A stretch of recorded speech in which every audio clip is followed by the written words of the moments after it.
Hello, and welcome to TPM's 4-Minute Friday. My name is Dan Warren, and I'm an AEC application engineer here at TPM. In today's video, we're going to review managing members and setting permissions in document management. Once you have your document management project set up and your folder structure has been uploaded, the next step is to add people to your project. I'm going to move over to the Project Admin module to do this. Once in the Project Admin portal, use the Member tab to manage your project members. From here, I can add project members, assign members to companies, and control their access to all the document management hosted services. For each service listed on the right, I can set the user permission as either admin, user, or no access by toggling between the different icons. When I want to add additional members to my project, all I have to do is type in the user's email address or name. If the user has already been on my project, their name will auto-populate on the list and I can pick them from the drop-down. For all my new members, I'll have to assign them to a company and then set their role. Additionally, if a member's company is new to your project, then you can create the new company name on the fly. Just a quick note about setting roles. Users can be assigned multiple roles within a project, so you can be very precise about the specific workflows related to each role. This gives you pretty good access control over the data based on the role of each project member. Finally, to actually add the members on the list to your project, you have to pick Add to Project.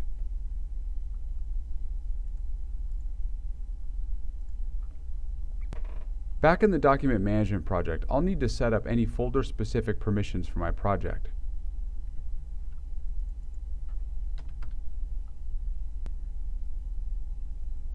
Two important notes about setting permissions in BIM 360 Docs. First, permissions are inherited from parent folders, so any permission I set at the top of my folder structure will carry down to all the subfolders.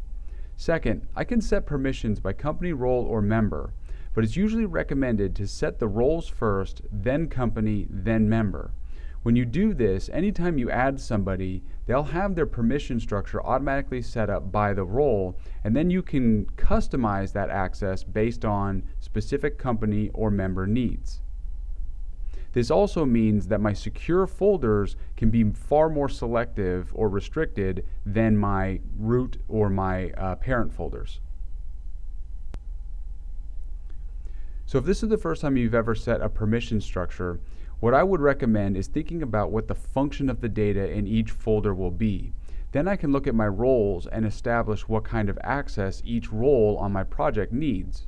For example, in my plans folder, if I use this just for viewing the absolutely latest and greatest set, then I want every role to have at least view-only permissions. This ensures every time I add somebody to a project, they can at least see the latest and greatest version of the plan. Then I can become more restrictive as I work down from the folder structure.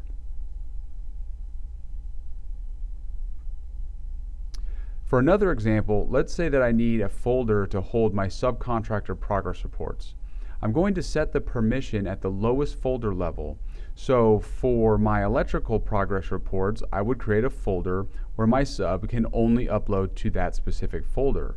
Then I would assign the upload only permission at the lowest level. This prevents the uploader from viewing any of the parent or peripheral folders within that folder. So now when I view it from the subcontractor side, I only have one folder visible where I can upload my progress reports, and I can't see any of the other subs' progress reports. Well, I hope this video has helped you better understand how you can set up permissions and manage your members in BIM 360 document management. My name is Dan Warren, and I want to thank you for joining me for today's 4-Minute Friday. Have a great day.